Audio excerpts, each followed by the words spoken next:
भाई साहब कितने पैसे हुए? 35 रुपए।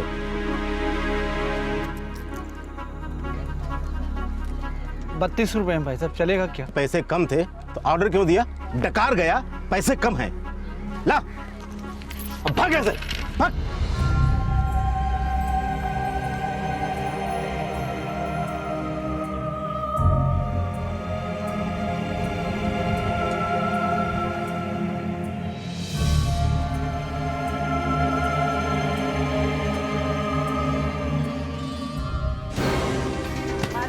खाना लग गया है, अपने अब्बू से बोलो गरम रोटी खा ले आकर।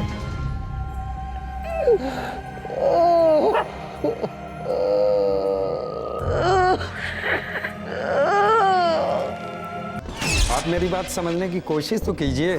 बड़े घर में हम सब एक साथ रहेंगे, आपकी अच्छी देखभाल भी होगी। हमारी देखभाल की फिक्र छोड़ दो, हम बूढ़े जरूर हैं पर हमारी भी अपनी जिंदगी है। तुम ये बात समझने की कोशिश क्यों नहीं करते? मैं अपना बिजनेस शुरू कर सकता हूँ, मेरे सपने पूरे होंगे इंशाल्लाह। पर बेटे हमारे अपने भी तो कुछ सपने हैं। वही तो, आप सिर्फ अपने बारे में सोच रहे हैं, मेरे बारे में सोचते ही नहीं आप। ये बात गलत है। हमने सारी जिंदगी कुर्बान की तुम्हें इस काबिल बनाने में, और अभी हमसे उम्मीद रखते हो? कम से कम हमारी कब्र पर अपनी इमारत खड़ी मत करो।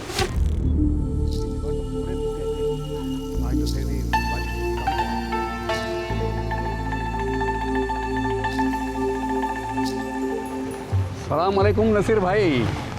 वालेकुम अस्सलाम गौड़े। अरे वाह, बहुत दिनों के बाद आप दोनों नीचे उतरे सब्जी लाने के लिए। खैरियत तो है? हाँ भाई, ऊपर वाले का रहम है।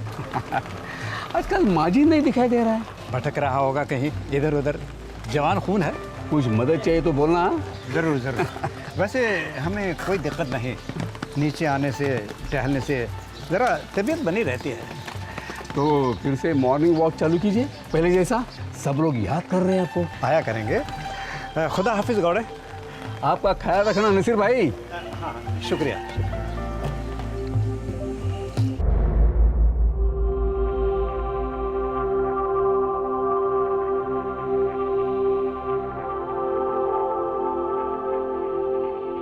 हाय माजिद, कैसे हो? बढ़िया। पर चेहरे से लग नहीं रहा, थोड़े परेशान लग रहे हैं। अब क्या बताऊं वर्मा, एक बार अब्रोड काम कर लो ना, कोई नौकरी रास नहीं आती। अब यार इंडिया में तुम्हें दुबई वाली सैलरी तो कोई देने से रहा है ना। आज एक 5 स्टार होटल के डायरेक्टर से मिलके आया। अच्छा, ऐਵੇਂ ही ऑफर था। काम में मजा भी तो आना चाहिए ना। हाँ ये बात तो है। Anyway, best of luck. ढूंढते रहो, देखना अच्छा ना कुछ मिल ही जाएगा। नहीं वर्मा, ढूंढने से कुछ नहीं मिलता, मांगने से भी नहीं।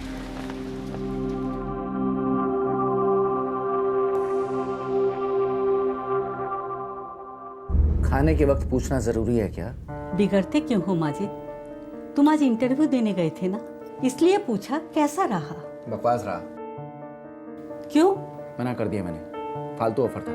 अरे दुबई वाला स्टैंडर्ड ही नहीं है। दुबई को अब 4 साल हो गए माजिद, अब कहीं ना कहीं से तो शुरुआत करनी है ना। क्यों करूं? कोई कल का ग्रेजुएट नहीं हूं मैं, 25 साल का एक्सपीरियंस है मेरा। मैं कहता हूँ अगला जो ऑफर मिले ले लो। इतने एक्सपीरियंस के बाद फटाफट सीढ़ी चढ़ जाओगे। नहीं अबू, जब तक मेरे लेवल का जॉब नहीं मिलता ना, मैं कहीं ज्वाइन नहीं करूंगा। तब तक शराब भी मत पीना, समझे? अम्मी प्लीज, बच्चा नहीं हूं मैं। तुम्हारा नवाज अब बच्चा नहीं रहा, दिन ब दिन बड़ा होता जा रहा है, और साथ ही साथ तुम्हारा शराब पीना भी बढ़ता जा रहा है। बच्चे सब समझते हैं। सुकून से रोटी भी नहीं खाने देती आप। सुकून कमाना पड़ता है बेटा, मेहनत का काम है ये। मेहनत करने से नहीं डरता हूं मैं, आप कतराते हैं मेरी मदद करने से। पता नहीं किस बात का डर है। अरे ये भद्दा सा मकान बेच के पूना क्यों नहीं चलते? मैं जैसे घर में रहेंगे वहां पे हम कुछ काम कर लूंगा अच्छा सा। मैं नवाज, आप सब साथ रहेंगे, समझते नहीं आप? हमारी उम्र का लिहाज करो माजिद मियां। इस उम्र में नए घर और नए शहर से वाकिफ होने की ना तो हम में ताकत है और ना ही फितरत। हम यही खुश हैं। जब मैं खुश नहीं हूं तो आप लोग कैसे खुश रह सकते हो? हमारे रहते तुम कभी खुशी से नहीं रह सकते। तुम अपने सारे अरमान पूरे कर लेना। जब हम नहीं रहेंगे तब, समझे बेटा?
हेलो जीनत बेटा, गावड़े अंकल बोल रहा हूँ। गौड़े अंकल, आदाब, कैसे हैं आप? नसीर भाई और श्यामा भाभी आपके घर आई है?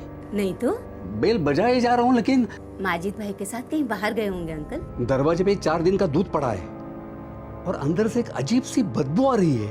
अभी पिछले हफ्ते तो मेरी बात हुई है अम्मी अब्बू से फोन पर। बेटा मुझे कुछ गड़बड़ लग रही है, मैं पुलिस को इन्फॉर्म कर देता हूँ।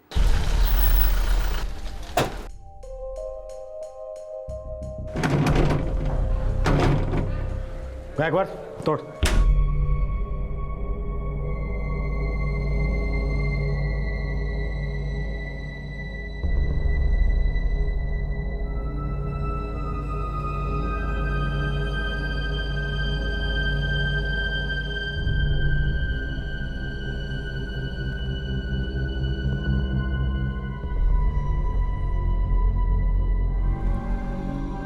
और कौन रहता है यहाँ? जी माजिद इनका।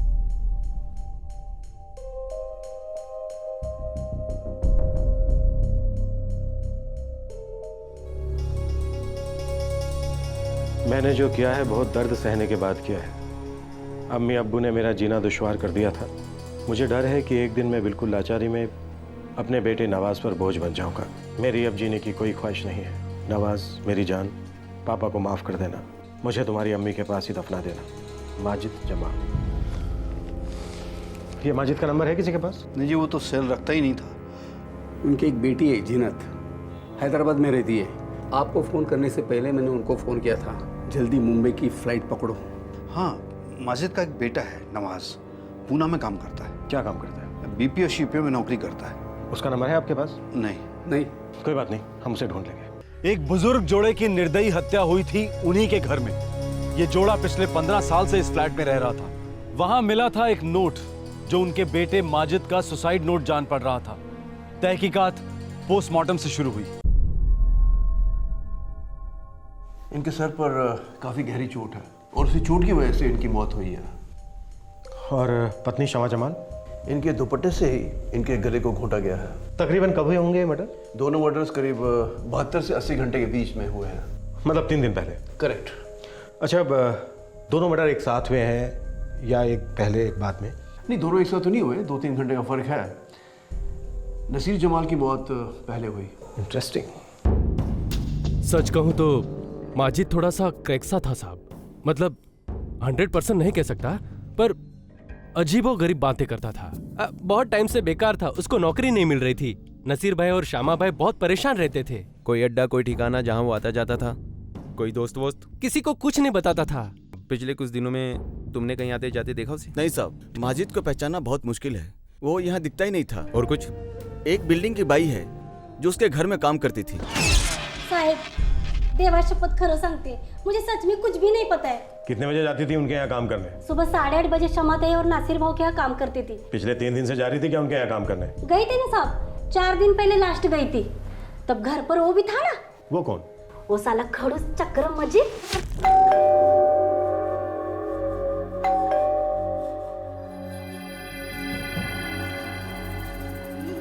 आज काम नहीं है, जाओ। क्यों? मैम सब घर में नहीं है? बोला ना काम नहीं है। एक हफ्ता घर बंद रहेगा, आने की जरूरत नहीं, जाओ। मुझे मैम साहब से बात करने दो साहब। उन्होंने बोला था आज पूरा दिन घर की साफ सफाई करनी है। कैंसिल सब, होना जा रहे हम लोग, एक हफ्ता घर बंद रहेगा। साहब कुछ अजीब सा तो जरूर लगा साहब। साहब हैदराबाद से माजिद की बहन और पुणे से उनका लड़का आया है। भेज उनको अंदर। ठीक है साहब। रुक्मणी भाई अब तू जा।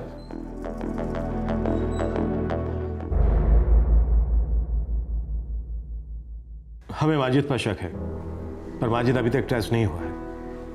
आप लोगों को कोई आइडिया? सर मेरे माजिद भाईजान थोड़े डिस्टर्ब जरूर थे, पर वो अम्मी अब्बू के साथ ऐसा कुछ नहीं कर सकते। अभी पिछले हफ्ते ही तीनों से बात हुई थी। अब्बू दवाएं टाइम पर ले रहे हो ना? हाँ बेटी, और तुम्हारी अम्मी भी अपना इंसुलिन टाइम पर ले रही हैं और कभी कभार एक आध जलेबी भी खा लेती हैं। खाने दीजिए, पर एक जलेबी के लिए पूरे 2 राउंड लगवाइएगा पार्क में। वैसे अब्बू आप बराबर जा रहे हैं ना वॉक पर? बेटा कोशिश तो करते हैं, लेकिन आजकल उतने वॉक्स हो नहीं पाते हैं। आप में और अम्मी में अभी बहुत ताकत है। आप वादा कीजिए आप हर रोज जाएंगे वॉक पर। अच्छा मेरी अम्मी, अब बता तुम कैसी हो? अल्लाह का करम है, सब ठीक चल रहा है। अच्छा अब्बू जरा माजिद भाई से बात करवाओ ना। अच्छा माजिद जीनत का फोन। हाँ जीनत, खैरियत? बिल्कुल भाईजान, आप ठीक हैं? हाँ, मुझे क्या होने लगा भला? नहीं वो आप थोड़ा अपनी जॉब को लेकर परेशान थे ना। तुम भी मेरी जॉब को लेकर परेशान हो? तुम्हें भी निखट्टू लगता हूँ मैं? नहीं भाईजान, ऐसा क्यों सोचते हैं आप तो इतने एक्सपीरियंस्ड हैं। इस एक्सपीरियंस का अचार डालूं मैं? मुझे नवाज की उम्र के बच्चों का असिस्टेंट बनने को कहते हैं। इंशाल्लाह सब ठीक हो जाएगा, मैं रोज आपके लिए दुआ करती हूँ। थोड़ी दुआ अपने अम्मी और अब्बू के लिए भी किया करो, वो भी बड़े परेशान रहते हैं मुझे लेके। वैसे भाईजान आप सेल फोन क्यों नहीं रखते?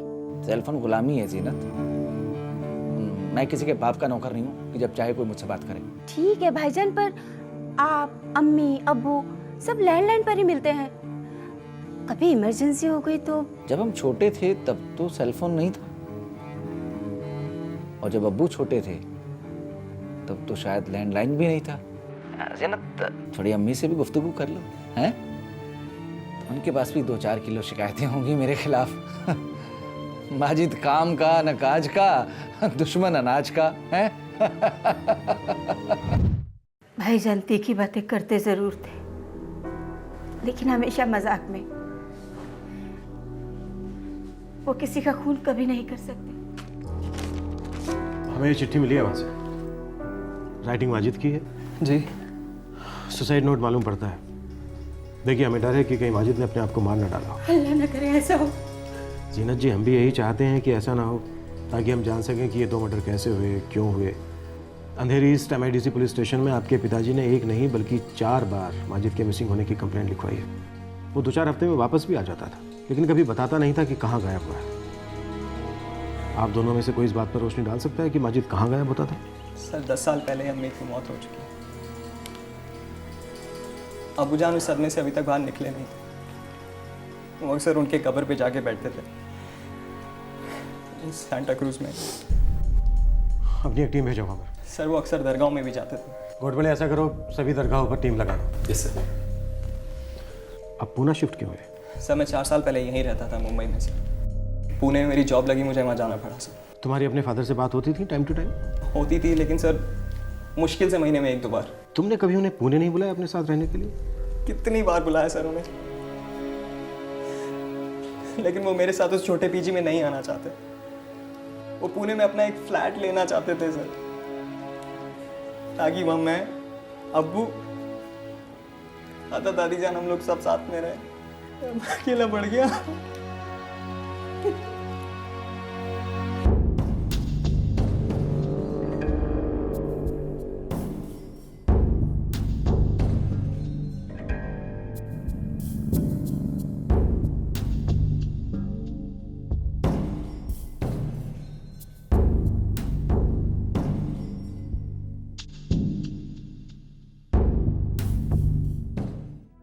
सर कब्रिस्तान में और दरगाहों पे 24 घंटे वॉच रखी जा रही है सर, पर अभी तक कोई मूवमेंट नहीं मिल रही है सर। मुझे लगता है माजिद ने अब तक सुसाइड कर लिया होगा।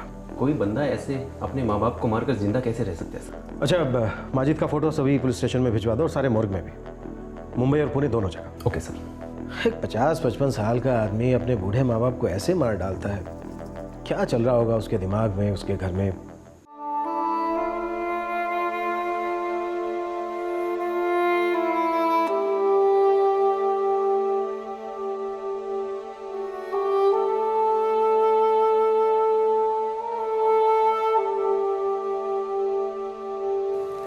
बिस्मिल्लाह वाला मिलाती रसूल अल्लाह।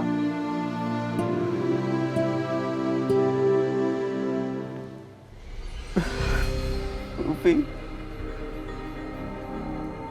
सच बताइए प्लीज, आपको लगता है कि अब्बू ने दादा दादी जान को मार डाला? खुदा न करे, खुदा न करे कि पुलिस की बात सच हो जाए। मैं जानता था अब्बू अम्मी की मौत के बाद बहुत परेशान थे। मैं कुछ नहीं कर सका उनके लिए फूफी। मैंने पुलिस को एक बात नहीं बताई। पिछले हफ्ते वो पुणे आए थे मुझसे मिलने। अबू, एक रात के लिए तो रुक जाइए मेरे साथ। नहीं बेटा, तुम पीजी हो किसी के यहाँ, एतराज होगा उन्हें। एतराज नहीं होगा उनको, मैंने उन लोगों से बात कर ली है, वो लोग माइंड नहीं करेंगे। मैं माइंड करता हूँ बेटा, मुझे अच्छा नहीं लगता। किसी की मेहरबानी से बहुत तकलीफ होती है मुझे। अच्छा ठीक है, 1 महीने बाद मेरी सैलरी इंक्रीज हो रही है, मैं यह फ्लैट रेंट पे ले लूंगा। ओके, तब आएंगे ना आप मुझसे मिलने? इंशाल्लाह हमारे पास बहुत जल्द पूना में 3 BHK होगा अपना। एक कमरे में तुम रहना, एक कमरे में तुम्हारे दादा दादी जान, और एक कमरे में मैं और तुम्हारी अम्मी शहनाज। अबू, अम्मी को मरे हुए 10 साल हो गए। ऐसा कुछ नहीं कहना बेटा, वो सिर्फ गहरी नींद में है बेटा। यहां पूना आने से पहले मिल के आया हूं उसे। बहुत प्यार करती है तुम्हें बेटा।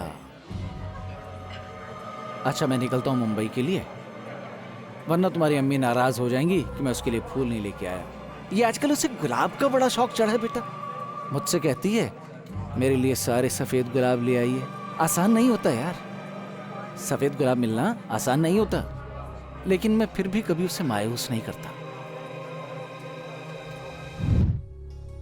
4 साल पहले जब मैं यहाँ पे था ना, आप अक्सर अम्मी की कब्र पे जाके बैठते थे, घंटों बैठे रहते थे वहां पर, उनसे बातें करते थे, मुझे भी ले जाते थे कभी कभी।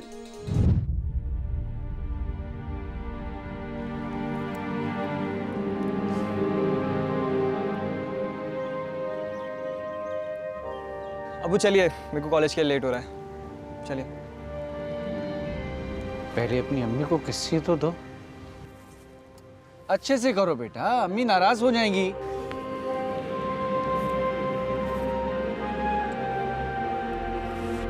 ओके, अब चलिए।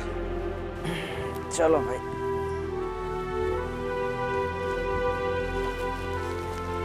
नवाज, वो बुला रही है। हाँ हाँ हाँ, पूछता हूँ।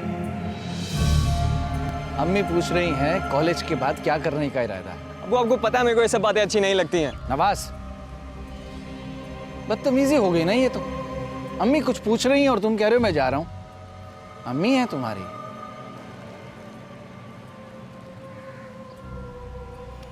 मेरी जान, मेरा सब कुछ। जो बंदा अपनी बीवी से इतना प्यार करता है, अपने अम्मी अब्बू का खून क्यों करेगा? तो फिर मैं नहीं मानता पुणे किसी का खून किया है। अल्लाह करे तेरी बात सच हो बेटा, अल्लाह करे माजिद भाई जिंदा हो। रूपी, आप परेशान मत होइएगा। हाँ, पुलिस वगैरह का मैं सब देख लूंगा। रोज फोन करना नवाज। ठीक। और एक बात, बोलिए फूफी। अम्मी अब्बू तो अब रहे नहीं, माजिद भाई का भी कोई भरोसा नहीं। क्यों ना हम अम्मी अब्बू का फ्लैट बेच दे और उसके पैसे से तुम खुद का पूना में अपना फ्लैट खरीद लो। यही तो अब्बू का सपना था ना फूफी। कड़वी सच्चाई ये है कि तुम्हारे अब्बू अब ना होने के बराबर हैं। पीछे मुड़ के मत देख, तुम्हें अब आगे की ओर देखना है। एक तरफ माजिद जमाल का बेटा नवाज और बहन जीनत ये आस लगाए बैठे थे कि माजिद जिंदा हो और खूनी कोई और हो। दूसरी तरफ मुंबई पुलिस जमीन आसमान एक कर रही थी माजिद जमाल या उसकी लाश को ढूंढने में। पुलिस को किसी और पर शक नहीं था, बस उम्मीद थी कि माजिद जिंदा मिले और ये केस क्लोज हो जाए। सर। हाँ बोलो गॉड बोले। सर पुलिस स्टेशन और मोर्ग से जवाब आ गया सर, लेकिन सर कुछ पता नहीं चल पा रहा है। शायद शहर छोड़कर कहीं चला गया हो, लेकिन 8 दिन हो गए हैं। मैंने उसका बैंक अकाउंट चेक किया था, उसके अकाउंट में मुश्किल से 2000 रुपए थे। सर मैंने उसकी बहन और बेटे से बात की है कि घर से कुछ मिसिंग है या नहीं। उन्होंने कहा है कि उन्हें कोई आइडिया नहीं है कि शमा और नसीर के पास कैश या सोना था या नहीं। सर मुझे लग रहा है कि हमें यह केस क्लोज कर देना चाहिए। नहीं गॉड बोले, अगर सिर्फ माजिद गायब हुआ होता तो शायद हम इस केस को क्लोज कर सकते थे, लेकिन यहाँ तो 2 बूढ़े लोगों का कत्ल किया गया है बेरहमी के साथ। कोल्ड ब्लडेड मर्डर गॉड बोले। यह केस तो अब सोल्व होने के बाद ही क्लोज हो सकता है। तुम ऐसा करो, न्यूज़पेपर और टीवी चैनल को फ्लैश करते रहो, जितना टाइम लगता है उसको लगने दो। Okay sir.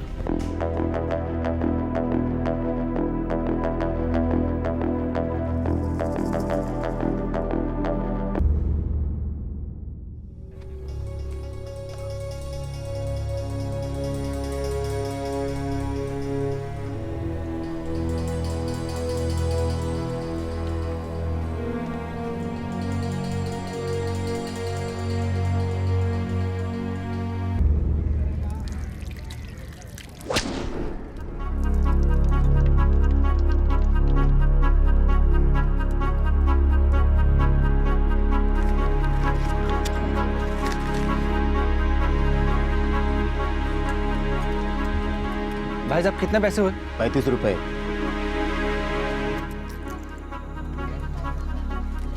₹32 हैं भाई साहब, चलेगा क्या? पैसे कम थे तो ऑर्डर क्यों दिया?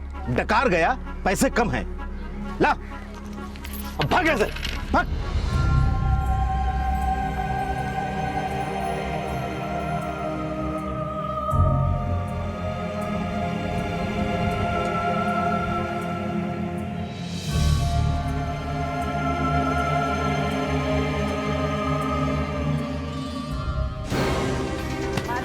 खाना लग गया है, अपने अब्बू से बोलो गरम रोटी खा ले आकर।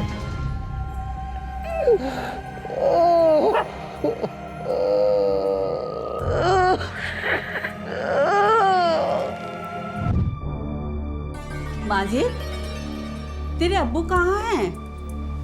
अब्बू सो रहे हैं अम्मी। अरे आज तक इतनी देर तक तो वो कभी नहीं सोए। देखो जाकर कहीं तबीयत वबीयत तो खराब नहीं हो गई। नसीर, अम्मी उठो नसीर, क्या हुआ? अब्बू शहनाज की तरह गहरी नींद में चले गए। अम्मी क्या बकवास कर रहे हो? तुमने अपनी गोलियां ली कि नहीं? चलो हटो, मुझे देखने दो। अम्मी अम्मी अम्मी मैं और अब्बू और मैं, हम दोनों क्या बातें कर रहे थे, बहस कर रहे थे। अम्मी माजिद, मुझे इस मसले पर और कोई बात नहीं करनी है, बस। आपके बस कहने से मैं चुप नहीं रह सकता अब्बू। 55 बरस उम्र हो रही है मेरी। इस उम्र में अब नई नौकरी तो मिलने से रही। आप बूढ़े हैं, मैं भी तो बूढ़ा हो रहा हूं। मेरी प्रॉब्लम समझिए आप। प्रॉब्लम कुछ भी हो, ये घर तो नहीं बिकेगा माजिद। तुम्हारी अम्मी और मेरे सर की ये छत क्या मायने रखती है, तुम समझोगे नहीं। 80 लाख का ऑफर है पूना के अंदर, 3 BHK 50 के अंदर अंदर आ जाएगा। 10 लाख की मैं आपके नाम FD करा दूंगा, 10 लाख की अम्मी के नाम, और 10 लाख में मैं पोल्ट्री फार्म खोल लूंगा। सब प्लान है आपको। जब सब कुछ प्लान कर ही चुके हो तो पैसों का इंतजाम भी खुद ही कर लो। मैं और तुम्हारी अम्मी किसी नए शहर में शिफ्ट नहीं कर सकते। शहनाज से बात की मैंने अब्बू, शहनाज भी यही चाहती है। आप एक बार हाँ कर दीजिए, सब ठीक हो जाएगा। बेटा, तुम सबसे पहले अपने आप को सही करो। उस साइकियाट्रिस्ट को फोन। चुप रहिए आप। जब भी कोई काम की बात करता हूं वो साइकियाट्रिस्ट को ले आता है बीच में। अच्छा नहीं लगता है मुझे, घुटन होती है मुझे। तो तुम पुणे जाकर के नवाज के साथ में क्यों नहीं रहते? दिन रात हमको क्यों परेशान करते हो? आखिरी बार कह रहा हूं कि ये घर नहीं बिकेगा।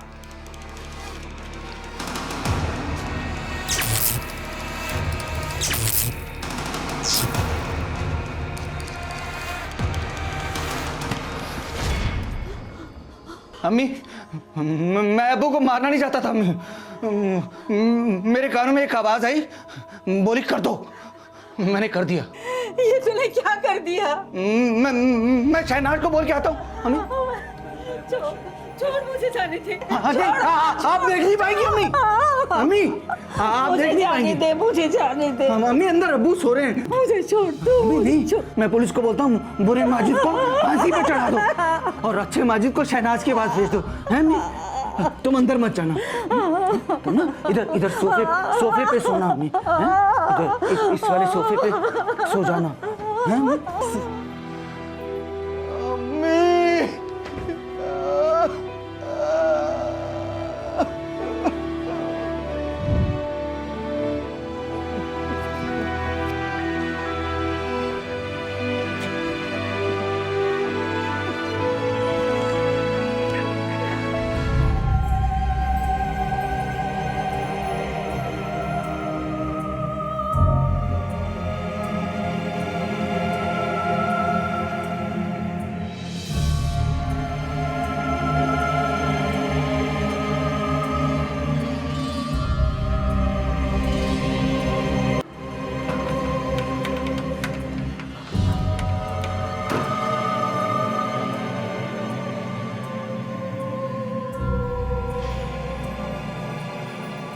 भाई, एक फोन करना है, बहुत अर्जेंट है। अरे आप हैं कौन और यहाँ क्या कर रहे हैं? वो किस लिए आए हैं? भाई शायद तुम नए आए हो। मैं कई सालों से सोसाइटी में रह रहा हूँ। मेरी सेल फोन के साथ साथ मेरी चाबियाँ भी खो गई हैं घर की। मेरा बेटा भी लेके आता ही होगा। इस कॉल के पैसे भी दे दूंगा। ठीक है, लीजिए। थोड़ा जल्दी कीजिएगा, इसमें बैलेंस कम है।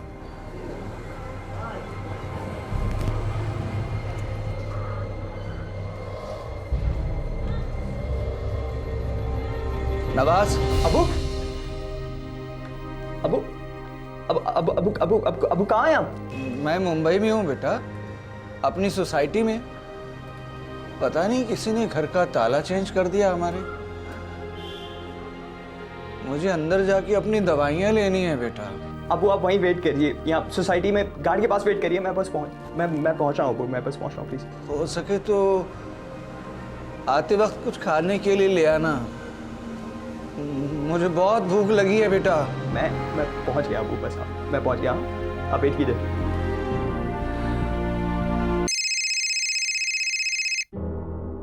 हेलो सर, मैं नवाज बोल रहा हूँ, माजिद जमाल का बेटा सर। हाँ नवाज बोलो। सर मेरे फादर सोसाइटी में सर, सिक्योरिटी के पास में है। आप एक बार जाके देख लीजिए। मैं वो मेरा वेट कर रहे हैं वहाँ पे सर। नवाज, मुझे फ़ोन करके तुमने बहुत अच्छा किया, थैंक यू। सॉरी अब्बू, आप कर दें।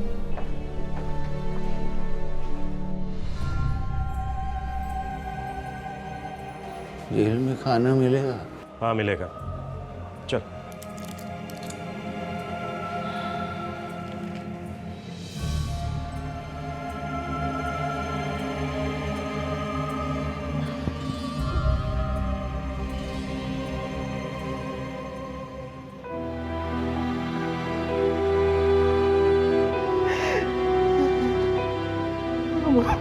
मुझसे गलती होगी अब्बू।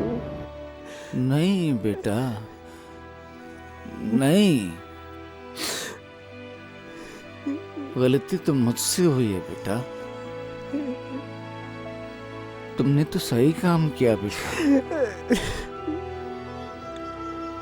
अपने अम्मी अब्बू को मारना नहीं चाहता था बेटा, बस वो गुस्से में अचानक सब हो गया। साइकेट्रिक ट्रीटमेंट बंद नहीं करता ना, और दवाएं लेता रहता तो इतना पागल नहीं होता मैं। अब आप परेशान नहीं होना, सब ठीक हो जाएगा अब्बू। चुपचाप वो नौकरी ले लेनी चाहिए थी जो मिल रही थी। पैसों के लिए अपने बूढ़े माँ बाप को परेशान तो नहीं करता मैं। मुझे तो दोज़ख में भी जगह नहीं मिलेगी बेटा।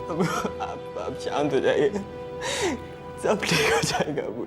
एक आखिरी ख्वाहिश है, अपने दादा जान और दादी जान की कब्र पे जाके मेरी तरफ से माफी मांग लेना बेटा, और अपनी अम्मी की कब्र पर भी जाना। अपनी अम्मी को बोलना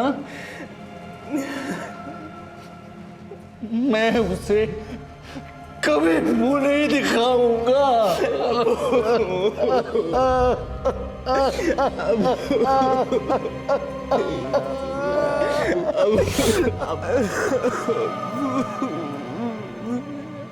इस जुर्म की कहानी में पीड़ित और अपराधी के बीच का फर्क बहुत बारीक है।